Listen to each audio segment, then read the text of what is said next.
Another game for the New York Knicks against the top team in the NBA, and the same exact result.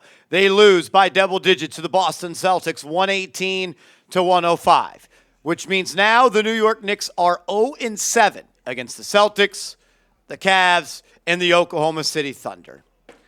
And I think reality is officially setting in for myself and a lot of Knicks fans out there. This team is not in the tier of contenders. There are three teams, in my opinion, that can win the NBA Finals right now. That is the Boston Celtics, that is the Oklahoma City Thunder, and that is the Cleveland Cavaliers. And when the Knicks play those teams, they get blown out. I thought the game plan once again for the Knicks was terrible. One of the early possessions of the game resulted in a wide-open three for Kristaps Porzingis in a pick. And that's not right, by the way. Pick and pop. So you continue to try to beat these teams with the exact same game plan of hoping they miss from three. And Boston did not shoot well from three to start the game. But when you pulled it within 4 in that third quarter, they lit you up from three. 21 assists isn't going to cut it. What sucks is you ended up shooting 38.9% from three, but it did not matter. When the Knicks play top teams, they get shot out of the building. And they did again today. You go back to the first game of the season. The Celtics shot 29-61 from three, 47.5%. Didn't get shot out of the building against Cleveland on the 28th of October, but you got shot out of the gym versus OKC 2 times, 51% for them. Then against Boston in February earlier this month, they shot 48%. Cleveland shot 51%. And again today, the Boston Celtics shot 38.6% from three. So outside of the fact you can't defend the perimeter against top teams, you can't even score the basketball at a reasonable clip against top teams. So you don't defend against top teams, and you don't score against top teams. The Knicks have scored more than 108 points one time against these teams in 7 tries. The Knicks haven't reached 110 points against these teams in 7 tries. 109, 104, 107, 101, 104, 105, and 105 today. If you can't score and you can't guard the perimeter, you are not going to win meaningful games. And that's why the Knicks are 0-7 versus Boston, OKC, and Cleveland. I said on Twitter that if the Knicks got blown out versus Boston on Sunday, the Knicks should fire Tom Thibodeau on Monday. And while I was in my feelings after the loss on Friday, and I take it a step too far like I sometimes do, I do believe in my heart of hearts that I've come to the conclusion the Knicks are never going to win a championship with Tom Thibodeau. Tom Thibodeau did his job as the Knicks coach, which was to establish culture, create a winning environment, and getting the Knicks in a spot to be contenders. But he cannot get the Knicks to a spot to win a championship. He is known as a defensive head coach. His defensive strategy is outdated, and it gets exploited versus top teams. The Knicks' offense this year is ranked inside the top 3 in offensive rating. But against top teams, you haven't scored more than 109 points in a game. So you can't score against top teams. Tom Thibodeau as the head coach. And you can't come up with a game plan to slow down top teams on defense. Why are we still employing him as the head coach? Are we cool with getting to the second round and losing? I'm not. I'm tired of losing in round 2, like you did to Miami and like you did to Tyrese Halliburton. And you're in a collision course to play Boston in round 2 this year. You got blown out again today. It was a 20-point lead at the end of 1. The lead got up to 27 points in the third quarter, You put together a nice third quarter when Mikal Bridges was out, but then when Boston got serious again, they expanded the lead to almost 20 again. Like, you didn't do anything better than Boston today. And you still can't guard a pick and roll or pick and pop. They beat you the same way they did on opening night. They beat you the same way they did 2 weeks ago. And they beat you the same way today. Banging your head against the wall and expecting a different outcome besides being in pain is insanity. And what is going to change for the Knicks under Tom Thibodeau? Nothing. Because he believes in what he believes. If you protect the paint, you win the rebound battle, you're going to win the game. Well, you didn't protect the paint. You didn't protect anything. And I'm pretty sure they out-rebounded you today as well. No, they did, 52-46. Nothing about this team is a Tom Thibodeau identity. So why is he still here? And I'm not saying Tibbs is the only reason you can't beat these teams. But at the end of the day, you're not trading Brunson. You're going to get 50 cents on the dollar for Cat. Nobody wants Mikal Bridges. And OG Anunoby looks like a 27-year-old veteran that just inked a $200 million deal. What's going to change? I don't know.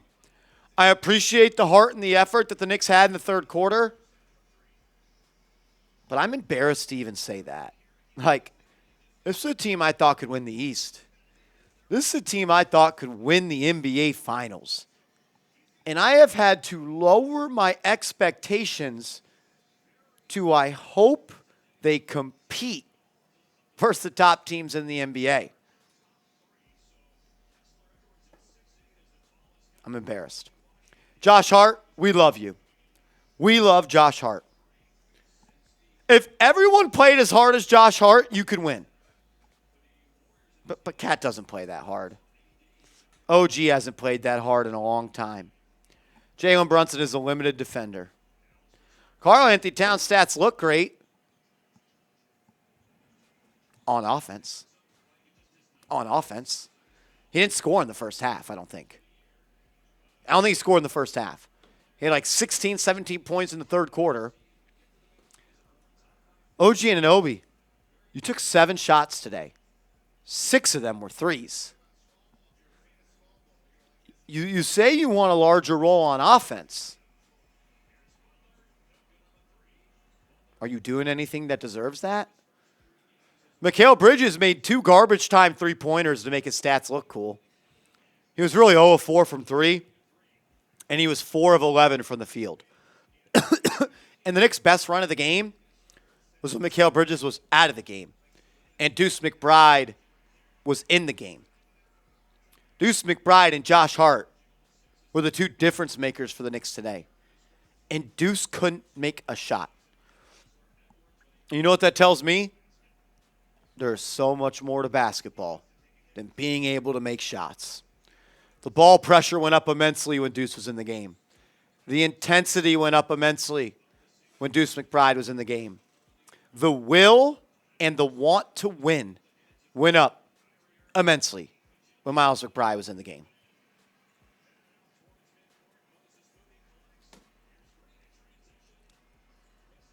I don't know. I want this team to be great, but a dose of reality has been taken. Are you concerned for the Knicks? Y for yes, N for no. Or you can use a scale of 1 to 10. 1 being you're not concerned, 10, you are very concerned. I'm at a 9. Because my goal this year was to represent the Eastern Conference in the finals. Or get to the conference finals. And I just don't know if that's possible at this point. We're going to be here all season long, though. We're not going anywhere. You guys are real ones. We appreciate y'all. Get your merch today. Go to chatsports.com/realknicks. That's chatsports.com/realknicks. Get your T-shirts today. Show some love. We appreciate everyone tuning in. I think the Precious Achua experiment is over. I think the Precious Achua experiment is over. But what are you going to do? What are you going to do? Maybe this team isn't equipped to win a championship. They're equipped, though, to not get outscored, though. In the 7 games the New York Knicks have lost to the Cavs, Celtics, and OKC, they are being outscored 876 to 735. They have lost 7 games by a combined total of 141 points. They are losing, on average, by 20 points per game. Maybe the Knicks aren't equipped to defeat Boston, OKC, or Cleveland, but they have plenty of ammunition to be able to not lose, on average, by 20 points per game in 7 ball games. I don't know. Campaign, I don't know if you're winning a championship if Campaign is in your rotation. And you didn't lose today because Landry Shamet didn't play in the second half. I thought Landry Shamet was one of your most productive players in that first half. And then he didn't play. Think about it like this, guys. You gave OG Anunoby $200 million and Mikal Bridges the control of 6 first-round picks to beat Boston, to defend Brown, and to defend Tatum. You're not defending Brown. And you're not defending Jayson Tatum. Tatum is averaging like 34 points per game against the Knicks this year. Jalen Brown had his way with whoever was guarding him. And the Knicks still haven't figured out how to guard a pick and roll or a pick and pop. And Porzingis played horrible. He was 2 of 9 from 3. I applaud the effort and the resilience in that third quarter, but I feel like a simp saying that. We are too far along to be congratulating fake comebacks. This isn't the Tony Douglas-led Knicks. This isn't that anymore. This isn't Emmanuel Mudiay. This isn't Chris Duhon. We shouldn't be happy about fake comebacks.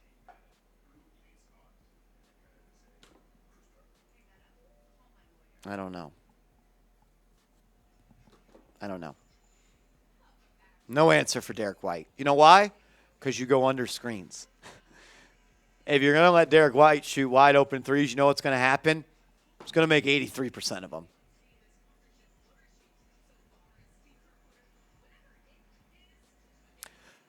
I want to believe in this team, and I want to make this abundantly clear. Whether you believe that they can win it all or you don't, that doesn't make you any more or less of a Knicks fan. Being a blind apologist and being, I'm going to believe in them no matter what, doesn't make you better than me. And me thinking that they can't doesn't make me better than you. I like to live in a realistic world.